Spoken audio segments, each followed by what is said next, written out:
ইত্যাদি। আল্লাহু আকবার। আমার কাছে মনে হচ্ছে এটা একটা জাহান্নামের টুকরা। আগুন কাকে বলে? এত তীব্র প্রখর আগুন।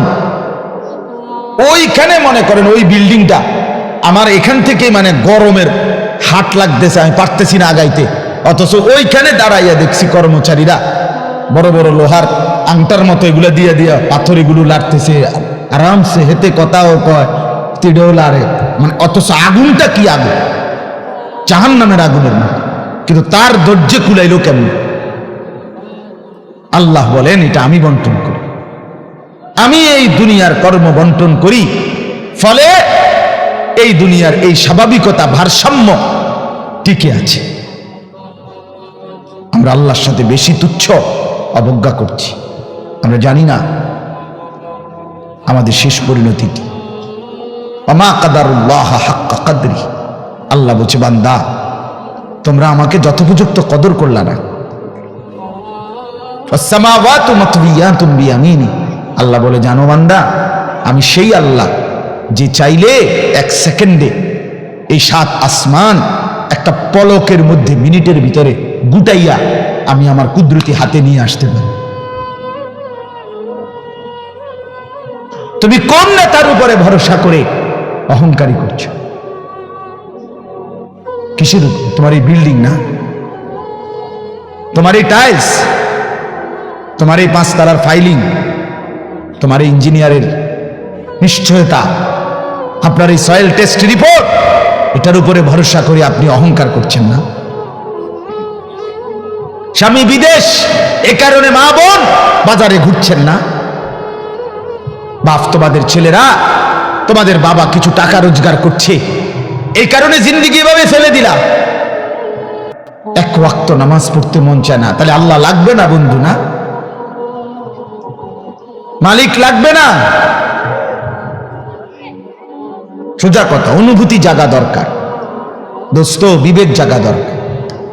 বলেন সারা দিনে মোবাইল টিপে জিন্দেগির কি অর্জন হচ্ছে? জীবনটা আমাদেরকে কি পরিমাণ হায়াতের সময় আমাদের নিচ্ছে। আহা যুবক, যদি বুঝতেই হবে বাপ, ও চিরেই বুঝবেন, ও চিরেই বুঝবেন। এই প্রযুক্তি আগে ছিল না, আগামী দিনে থাকবে না। ফেসবুক থাকবে না, ইউটিউব থাকবে, যেহেতু আগে ছিল না, সামনেও থাকবে না। কত প্রযুক্তি তো নাই। ফিতাওয়ালা সেই ক্যাসেট এখন নাই। তখন কি ফিতাওয়ালা ক্যাসেটওয়ালারা ভবিষ্যৎবাণী করছিল যে এটা আর থাকবে না? পাতলা পাতলা যে সিডি, এগুলো তো এখন নাই। তখন কি ওই সিডিওয়ালারা ভবিষ্যৎবাণী করছিল যে এগুলো থাকবে না? এটাও থাকবে।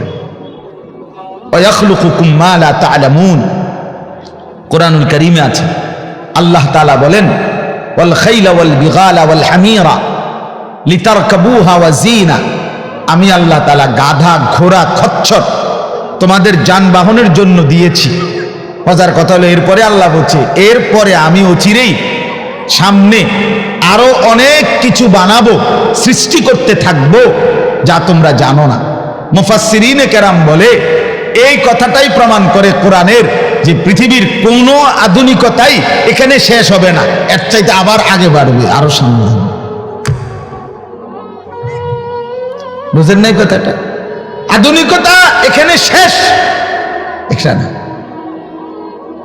এখানে শেষ, বরঞ্চ ইসরাফিলের ফু পর্যন্ত উৎকর্ষ আধুনিকতা বাড়বে, আরো আসবে, আরো আসবে, আরো আসবে। আর কি হইতে পারে আপনি দেখবেন। আমার তো মনে আছে প্রথম যেদিন আমারে প্রথম 2-4 বার শুনাইছিল যে মোবাইলের মধ্যে ছবি দেখা যায় বিদেশ থেকে কথা কইলে, যিনি কথা কইতেছে, আমি হাসি দিয়ে উড়ে দূর বেটা বেউকুফ বেটা, কি কস না কস। কিন্তু পরে দেখলাম এটা একটা ডাইলবাগ। এখন তো এটা কোলের বাচ্চাও বোঝে তার আব্বুর ছবি দেখা যাইতেছে বিদেশ থেকে, ঠিক কিনা বলে? এটা কি কেউ ভাবছিল তখন? আল্লাহ তাআলা বলেন তাদের জন্য সৃষ্টি করব, অচিরেই করতে থাকবো। মুজারের সিগা, যেটা ইস্তেমরার বুঝায়, ধারাবাহিকতা বুঝায়। মা লা তা'লামুন, যা তোমরা জানো না। আমি তৈরি করি। ওয়াল্লাহু ইয়ালামু ওয়া আনতুম লা তা'লামুন, আল্লাহ বলে আমি জানি তোমরা জানো না। তোমরা জানো মানুষের কোন আবিষ্কার, এটা মানুষের সত্তাগত আবিষ্কার নয়, বরং আল্লাহর ফয়সালা। এই জন্য আল্লাহ তাআলা যাকে দিয়ে যা করাবেন দুনিয়ায় তা আল্লাহই করাচ্ছেন। কসম খোদার, এটাই সত্য। এই বন্ধু বিশ্বাস করো, এটাই সত্য। এজন্য যে ট্রাক বানাইতে পারছে সে মোবাইল বানাইতে পারবে না। বলে তুমি এত বড় ট্রাকের মতো একটা এত বড় যন্ত্র মেশিন বানাইছো, একটা গাড়ি বানাইতে পারলে তো এই ছোট্ট মোবাইলটা তুমি বানাইতে পারতা না? সে পারবে না। আল্লাহ তাআলার কুদরত এটা। কোরআনে আল্লাহ বলছেন নাহনু কাসামনা বাইনাহুম মাঈশাতাহুম ফিল হায়াতিদ দুনিয়া। আল্লাহ বলে এই দুনিয়ায় আমি রব্বুল আলামিন আমার বান্দাদের মধ্যে কর্ম আমি আল্লাহ নিজে বন্টন করে থাকি। এটা কোরআনের আয়াত। আল্লাহ বলছে আমি বন্টন করি, আমি বন্টন করি, নাইলে কেউর পক্ষে সম্ভব না। আল্লাহ এই প্রখর রোদের মধ্যে কেউ কাজ করে, প্রচন্ড আগুনের মধ্যে কেউ কাজ করে। সিমেন্ট ফ্যাক্টরিতে গিয়ে দেখেন, রড ফ্যাক্টরিতে গিয়ে দেখেন। আমি একবার চুন ফ্যাক্টরিতে গেছি, চুন বানায় যে, ওইখানে দেখছি ছাতক সিলেট, এই যে মানুষের পানের লগে চুন খায় যে, এটি আল্লাহু আকবার, আমার কাছে মনে হচ্ছে এটা জাহান্নামের টুকরা। আগুন কাকে বলে? এত তীব্র প্রখর আগুন। ওইখানে মনে করেন ওই বিল্ডিংটা আমার এখান থেকে মানে গরমের হাট লাগতেছে, আমি পারতেছি না আগাইতে, অথচ ওইখানে দাঁড়াইয়া দেখছি কর্মচারীরা বড় বড় লোহার আংটার মতো এগুলো দিয়ে দিয়া পাথর এগুলো লাড়তেছে আরামসে, হেতে কথাও কয়, তিড়েও লাড়ে, মানে অথচ আগুনটা কি আগুন, জাহান্নামের আগুনের মতো। কিন্তু তার ধৈর্য কুলাইলো কেমন? আল্লাহ বলেন এটা আমি বন্টন করি, আমি এই দুনিয়ার কর্ম বন্টন করি। ফলে এই দুনিয়ার এই স্বাভাবিকতা ভারসাম্য টিকে আছে। ওয়াজআলুকুম খুলাফা আল আরদ। বন্ধু আল্লাহ বলছেন আমি আল্লাহ আমার জমিনের মধ্যে তোমাদেরকে আমার প্রতিনিধি হিসাবে বসবাসের ব্যবস্থা করছি, এটা আমি করছি। আপনি শুধু একটা বার বলেন, একটা লোক এখানে এই যারা মনোযোগ দিয়ে শুনতেছেন, আপনি বলেন একজন চেয়ারম্যানকে বলুক, এই চেয়ারম্যান সাহেবরা এনে বসাইয়া, মনে করেন একটা ইউনিয়ন যে আপনার এখানে মোট 4000 ভোটারের ভোটে আপনি নির্বাচিত হয়েছেন, ধরে নিলাম এই 4000 ভোটারের মধ্যে এই ইউনিয়নে মানুষের প্রয়োজনীয় যে কাজগুলো এগুলো আপনি বন্টন করে দিবেন। আপনি যেহেতু জনপ্রতিনিধি, আপনি ভাগ করে দিবেন, রিক্সা চালাইব কয়জন, অটো চালাবে কয়জন, জুতা সেলাই করবে কয়জন, চুল কাটবে কয়জন, তরি তরকারি করবে কয়জন, টয়লেট বাথরুম সাফ করবে কেটা কেটা, এটি আপনি লিখে দিবেন। চেয়ারম্যানের বাপ না, চেয়ারম্যানের 14 গোষ্ঠী পারবে এটা মিলাইতে? কথা বলেন না, পারবে এগুলো বন্টন করে দিতে? যারে প্রথম বলবো যে তুমি রিক্সাটা চালাইবা, তে কব কি আমি কি ভোট অর্ধেক নিয়ে দিছি, আপনি প্রথম রিক্সাটাই আমারে দিলেন, আপনি কি কমপক্ষে প্রাইভেট কার্ডটাও দেখলেন না? বলবে কি না বলেন নাকি? সম্ভব? এটা সম্ভব। সুবহানাল্লাহ। নাহনু কাসামনা বাইনাহুম মাঈশাতাহুম ফিল হায়াতিদ দুনিয়া। রব্বুল আলামিন বলেন দুনিয়ার হায়াতে আমার প্রতিটা বান্দার কর্মের বন্টন আমি করে থাকি। ওয়ারাফা'না বা'দাহুম ফাওকা বা'দিন। এরপরে আজীব কথা আল্লাহ বলেন আমি রব্বুল আলামিন আমার বান্দাদের মধ্যে এই দুনিয়ায় একদল আরেক দল, একজন আরেকজনের উপরে মর্যাদাবান করে থাকি। ফলে লিয়াত্তাখিযা বা'দুহুম বা'দান সুখরিয়া, ফলে আমার বান্দারা একে অপর থেকে নিজেদের প্রয়োজনীয় কাজগুলো আদায় করতে পারে। সুবহানাল্লাহ। আল্লাহ বলেন আমি মাথায় ঢুকাইছি, তুই রিক্সা চালা, এই প্যাসেঞ্জার তোর সিটের উপরে বসে, সে বসে থাকবে, তুই চালাবি। আল্লাহ বলেন এটা এই যে একজন দুইজনই মানুষ, এটাও মানুষ ওইটাও মানুষ। এই লোকটা প্রতিটা প্যাডেল মানে রিক্সা ঘুরাচ্ছে, তার ঘাম বাইয়া পড়তেছে, আর তে বেটা জমিদারের মতো সে এয়াটার মধ্যে ফোমের এয়াটার মধ্যে সিটটার মধ্যে বইয়া মোবাইলে কথা কয়, ঠ্যাং দুইটা আলগি দিয়া, কিরে বেটা কি তারে, তা সে যদি বলতো বেটা প্রয়োজনে ভিক্ষা করে খামু বেটা, তো তোরে ভেবে টাইম তাবে নাম বেটা দুজন একটা যাবো বেটা। কথার কথা কে তারে বুঝাবে তখন?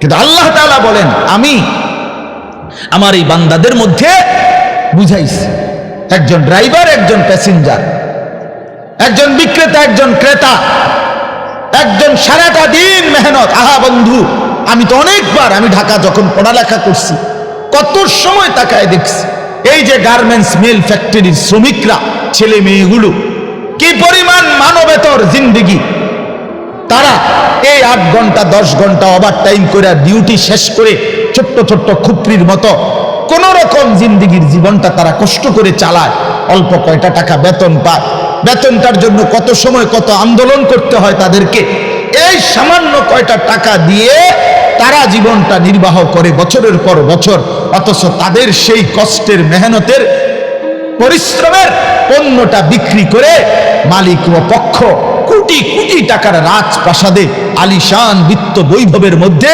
উল্লাস করছে। আল্লাহ বলেন বান্দা এই যে ব্যবধান, এটা আমি করছি, এটা আমার ফয়সালা, আমার ইচ্ছা।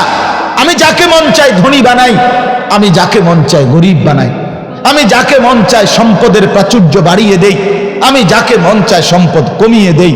আমার বান্দা এটা তোমার দুনিয়াবি কোনো শিক্ষা, দুনিয়াবি কোনো যোগ্যতা, শারীরিক কোনো দক্ষতা, তোমার মেধার কোনো বিচক্ষণতা নয়, কসম আল্লাহর নয়। যুবক প্রতারিত হইও না বন্ধু, প্রতারিত হইও না। তোমার মতো সুখী সচ্ছল ছিল, বাবার সম্পদ ছিল, চাকরি ছিল, বাবা বিদেশ ছিল, এরকম হাজারো সন্তান আজকে উদ্বাস্তু শরণার্থী শিবিরে, শরণার্থীর মতো মানবেতর জীবন ফিলিস্তিনে, রোহিঙ্গাতে, সিরিয়াতে, ইরাকে মুসলমানের লক্ষ কোটি সন্তান রোহিঙ্গা আরে শরণার্থী উদ্বাস্তু হিসাবে মানবেতর জীবন যাপন করছে। এরা এদেরও ফ্যামিলি ছিল, এদেরও মা ছিল, এদেরও বাবা ছিল, এদেরও ব্যাংক ব্যালেন্স ছিল, এদেরও হাস্যোজ্জ্বল চেহারা ছিল, বরং আমাদের চাইতে আরবের মানুষের চেহারা লক্ষ কোটি গুণ বেশি সুন্দর। বন্ধু আমার কি রঙে, আমার কথা শেষ, আমি বেশি আর বাড়াবো না। কি পাইয়া আজকে আমাদের সন্তানদের হালাত আমি বুঝি না।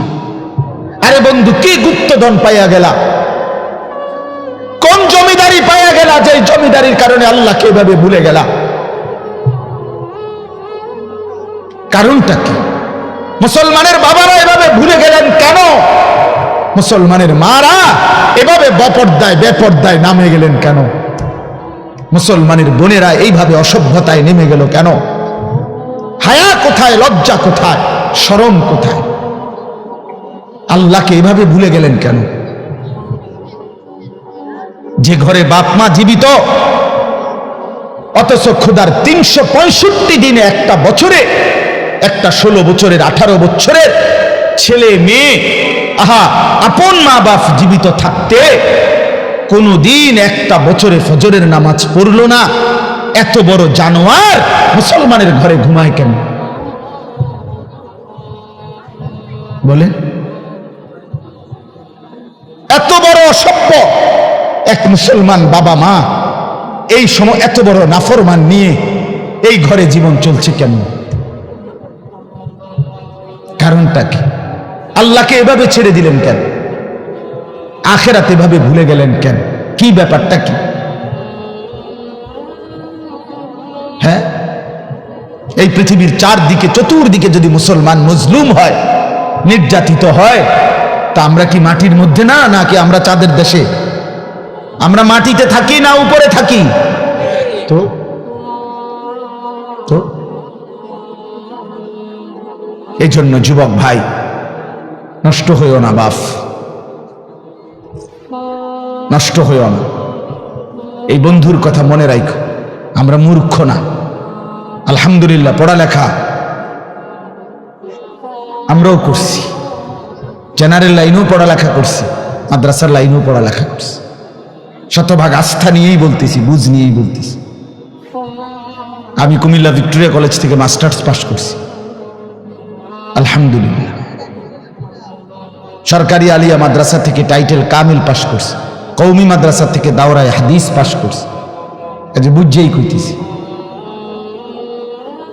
বুঝেই বলতেছি। ইংরেজিও পুরা পড়ছি, আরবিও পুরা পড়ছি। এই জন্য বিজ্ঞান সায়েন্স বিভাগ থেকে দাখিল পাস করছি, এসএসসি। আমি বন্ধু বুঝাইতে চাচ্ছি এই কথাটা অহংকারের জন্য বা ফুটাঙ্গিরির জন্য না, এই বাস্তবতাটা বুঝানো। এই দুনিয়ার এই সবটা মিলাইয়া আজকে যে কয়জন অভিভাবক আছেন অথবা যে কয়জন যুবক ভাই আছেন, দোস্ত, আমরা আল্লাহর সাথে বেশি বাড়াবাড়ি করছি। আমরা আল্লাহর সাথে বেশি তুচ্ছ অবজ্ঞা করছি। আমরা জানি না আমাদের শেষ পরিণতি কি। ওমা কাদারুল্লাহ হাক্কা কদরি, আল্লাহ বলছে, বান্দা তোমরা আমাকে যথোপযুক্ত কদর করলা না। আসসামাওয়াতু মাতবিয়াতুন বিয়ামিনি, আল্লাহ বলে, জানো বান্দা, আমি সেই আল্লাহ যে চাইলে এক সেকেন্ডে এই 7 আসমান একটা পলকের মধ্যে, মিনিটের ভিতরে গুটাইয়া আমি আমার কুদরতি হাতে নিয়ে আসতে পারি। তুমি কোন নেতার উপরে ভরসা করে অহংকারী করছো? কিসের উপর? তোমার এই বিল্ডিং না, তোমার এই টাইলস, তোমার এই 5 তলার ফাইলিং, তোমার এই ইঞ্জিনিয়ারের নিশ্চয়তা, আপনার এই সয়েল টেস্ট রিপোর্ট, এটার উপরে ভরসা করে আপনি অহংকার করছেন না? স্বামী বিদেশ, এ কারণে মা বোন বাজারে ঘুরছেন না? বাস্তবাদের ছেলেরা, তোমাদের বাবা কিছু টাকা রোজগার করছে, এই কারণে জিন্দেগি এভাবে ফেলে দিলা। এক ওয়াক্ত নামাজ পড়তে মন চায় না, তাহলে আল্লাহ লাগবে না বন্ধু? না, মালিক লাগবে না? আল্লাহকে লাগবে না? তাই আজকে যারা এশার নামাজ পড়ো নাই, কেন পড়লা না? এই হাইওয়ান, পড়লা না কেন? এই হারামি, পড়লা না কেন? সারাদিনে এক ওয়াক্ত নামাজ পড়ো নাই যে, তোমার চাইতে নিকৃষ্ট মানুষ, নির্লজ্জ মানুষ আর কে হইতে পারে? মুসলমানের ঘরে জন্ম নিয়ে এক মুসলমান মায়ের পবিত্র দুধ এক টানা 2টা বছর খেয়ে এত নিকৃষ্ট মানুষ হয় কেন? এত নিকৃষ্ট মুসলমান হয় কেমনে মিয়া? এত সভ্য মুসলমানের রক্ত এত বেদামি হবে কেন? অনুভূতি এভাবে মরে যাবে কেন? এই জন্য আমি আপনাদের সামনে কোরআনুল কারীমের যে আয়াতটা পড়ছি, সূরা আলে ইমরানের 102 নম্বর আয়াত, আল্লাহ তাআলা বলছেন, ইয়া আইয়ুহাল্লাযীনা আমানুত্তাকুল্লাহা হাক্কা তুকাত, হে ঈমানদারগণ, হে মুসলমানরা, মুমিনরা, তোমরা আমার, আল্লাহ বলছে 89 বার কোরআনুল কারীমের মধ্যে আল্লাহ তাআলা, একবার দুইবার না দোস্ত, হে ঈমানদারগণ, হে আমার মুমিন বান্দা, এই কথা বলে আল্লাহ 89 বার আল্লাহ কোরআনে ডাক দিয়েছে। বলছে, তুমি আমার বান্দা, তুমি মুমিন, তোমারে আমি জান্নাত দেব। বান্দা, তোমারে আমি জান্নাত দিতে চাই, বিশ্বাস করো, তোমার জন্যই জান্নাত, কোনো বেঈমানের জন্য জান্নাত না। ঈমানবিহীন কেউ জান্নাতে যাবে না। পৃথিবীর সমস্ত ভালো কাজ যদি কোনো বেঈমান করে, তবুও সে জান্নাতি হবে।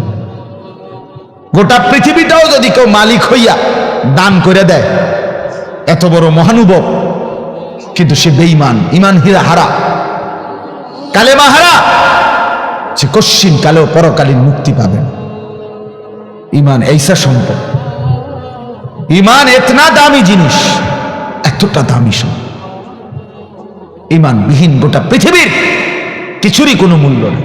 তো আল্লাহ বলে, সেই ঈমান আমি তোমাকে দিয়েছি বান্দা, আমি গ্রহণ করছি। ইয়া আইয়ুহাল্লাযীনা আমানু, হে ঈমানদারগণ, তার মানে তোমার এটা ফরমটা আমি নিছি, তোমার ঈমানদার হিসাবে গ্রহণ করছি। তোমারে মুসলমান বলে নিলাম আমি, এই জন্যই তো ডাক দিলাম, আমার বান্দা ডাক তো তোমাকে দিলাম। হযরত হাসান বসরি রাহমাতুল্লাহ আলাইহি বিশ্ববিখ্যাত তাবেঈ ছিলেন, আলেম ছিলেন, শ্রেষ্ঠ বুজুর্গ ছিলেন হাসান বসরি রাহমাতুল্লাহ। আমরা তাফসিরে পড়ছি, উনি বলতেন যখনই কোরআনের এই আয়াত ইয়া আইয়ুহাল্লাযীনা আমানু এটা শুনবে, প্রত্যেকটা মুমিনের উচিত সে কান খাড়া করে সাথে সাথে নড়ে চড়ে বসা আর হৃদয়ের মধ্যে কথা আনা, আমার মুনিব আমাকে ডাকছেন, এখন হয়তো আমাকে কিছু করতে বলবেন অথবা কিছু নিষেধ ছাড়তে বলবেন, আর আমার উচিত মুনিবের ডাকেই সাড়া দেওয়া। তো আল্লাহ তাআলাও এখানে বলছেন ইয়া আইয়ুহাল্লাযীনা আমানু, হে ঈমানদারগণ, ইত্তাকুল্লাহা হাক্কা তুকাতি, তুমি পূর্ণ হক আদায় করে সামর্থ্যের সবটা দিয়ে, নিজ যোগ্যতার সবটুকু দিয়ে, নিজ সামর্থ্যের সবটা দিয়ে হক আদায় করে তুমি আল্লাহকে ভয় করো, তাকওয়া অর্জন করো। আখিরাত খামখেয়ালি করো না, আল্লাহর হুকুম মানাটাকে খামখেয়ালি করো না, নয়সয় মনে করো না, জোরাতালি মনে করো না। হাক্কা তুকাতি, একেবারে হক আদায় করে আল্লাহকে ভয় করো। এই কথাটা যে আল্লাহ কোরআনে বন্ধু কতবার বলছে, বারবার বারবার বারবার। ইয়া আইয়ুহাল্লাযীনা আমানুত্তাকুল্লাহা ওয়া কুলু কাওলান সাদীদা, এই যে আল্লাহ বলছে ইয়া আইয়ুহাল্লাযীনা আমানুত্তাকুল্লাহা ওয়া কুনু মা'আস সাদিকিন, এই যে আল্লাহ বলছে ইয়া আইয়ুহাল্লাযীনা আমানুত্তাকুল্লাহা ওয়াল তানজুর নাফসুম মা কদ্দামাত লিগাদ ওয়াত্তাকুল্লাহ, এই যে আল্লাহ বলছে ইয়া আইয়ুহান নাসুত্তাকু রাব্বাকুম আল্লাযী খালাকাকুম মিন নাফসিন ওয়াহিদা, এই যে আল্লাহ বলছে ইয়া আইয়ুহান নাসুত্তাকু রাব্বাকুম ইন্না জালজালাতাস সাআতি শাইউন আযীম, এই যে আল্লাহ বলছেন বারবার বারবার বারবার। আল্লাহ বলছে হে ঈমানদার মুমিন বান্দা আমার, তুমি অন্যদের মতো না, তুমি হিন্দু না, তুমি বৌদ্ধ না, তুমি ইহুদি না, তুমি খ্রিস্টান না, তুমি নাস্তিক না, তুমি মুরতাদ না, তুমি বেঈমান না, তুমি আমার মুমিন বান্দা, তুমি আমার ঈমানদার বান্দা। তুমি আর 10 জনের মতো না, ভাত আমি সবাইকে খাওয়াবো, সেজদার তৌফিক আমি সবাইকে দেব না। বউ বাচ্চা স্ত্রী সন্তান সংসার বাড়ি গাড়ি ক্ষমতা, এটা তো আমি আল্লাহ বেঈমানকেও দিচ্ছি, বেশি দিচ্ছি। কিন্তু আল্লাহ বলেন মুমিন তোমাকে আমি জান্নাত দেব, জান্নাত, জান্নাত দেব, জান্নাত দেব। ঈমানদার জান্নাত এক পলক দেখবে। হাদিসের মধ্যে আছে আল্লাহর নবী সাল্লাল্লাহু আলাইহি ওয়াসাল্লাম বলেন পুরাটা হায়াত যেই বান্দা, যেই মুমিন দুঃখ কষ্ট আর যন্ত্রণায় কাটাইছে, কোনোদিন 1 সেকেন্ডের জন্য সুখ পায় নাই, কিন্তু 1 মুহূর্তের জন্য আল্লাহর নাফরমানি করে নাই, খোদার কসম আল্লাহর নবী বলেন বন্ধু হাসরের ময়দানে আল্লাহ তার সেই অনুগত বান্দাকে, হুকুম মাননেওয়ালা মুমিন যে কোনোদিন সুখ পায় নাই, দুনিয়ায় আনন্দ পায় নাই, দুঃখ আর যন্ত্রণা। আমার একজন নিকটাত্মীয় আছে আমার এই হায়াতে, আমার ঘনিষ্ঠ আপনজন, আমার এই হায়াতে, আমার এই 20-25 বছরের ভিতরে আমি কোনোদিন তার সুখের কথা খুব কমই শুনছি। যখনই শুনছি উনি বিপদেই আছে, কোনো না বড় সড় মুসিবতে, একটার পর একটা তার বিপদ লেগেই আছে। বিপদ যেন তারে ছাড়ে না, মুসিবত যেন তার। আমি তার জন্য নিজে উমরা করছি, কত সময় কত দোয়া আমার সেই আপনজনের জন্য আমি করি, কিন্তু আমার কাছে মনে হয় আমার মালিকের ফয়সালা এটা যে মুসিবত তাকে ছাড়ে না, বিপদ তাকে ছাড়ে না। আল্লাহর নবী সাল্লাল্লাহু আলাইহি ওয়াসাল্লাম বলেন এই প্রচন্ড মুসিবতের ভিতরেও আমার হুকুমটা মেনে যে আখিরাতে গেল, আল্লাহ তাআলা ফেরেশতাকে বলবে, আমার এই বান্দাকে জান্নাতের চারদিকটা একবার ঘুরাইয়া জান্নাতের দরজা বরাবর একটু দাঁড় করাইয়া আবার নিয়ে আসো। কসম আল্লাহর, এটা হাদিস। ওই জীবনভর দুঃখ কষ্টে আল্লাহর হুকুম মেনে গেছে সেই লোকটাকে চারদিকে ঘুরাইয়া জান্নাতের দরজার কাছে একটা মিনিটের জন্য ফেরেশতা দাঁড় করাবে। জান্নাতের একটা মিষ্টি বাতাস 1 সেকেন্ডের জন্য তার কলিজাটার মধ্যে এসে লাগবে ভিতর থেকে। এইবার লোকটাকে আল্লাহ রসুল বলেন, আল্লাহর সামনে যখন আনা হবে, আল্লাহ তাআলা জিজ্ঞেস করবে, আমার বান্দা জীবনটা বুঝি দুঃখ আর কষ্টেই কাটাইছো না? কসম আল্লাহর হাদিসে আছে, ওই বান্দা বলবে, মাওলা বলেন কি মাওলা, জীবনে দুঃখ কি জিনিস আমি তো কখনোই দেখিনি। আল্লাহর কসম, রসুল বলছে, মুমিন ওই 1 সেকেন্ডের জান্নাতের বাতাস তার 70 বছরের দুঃখ ভুলায় দেবে।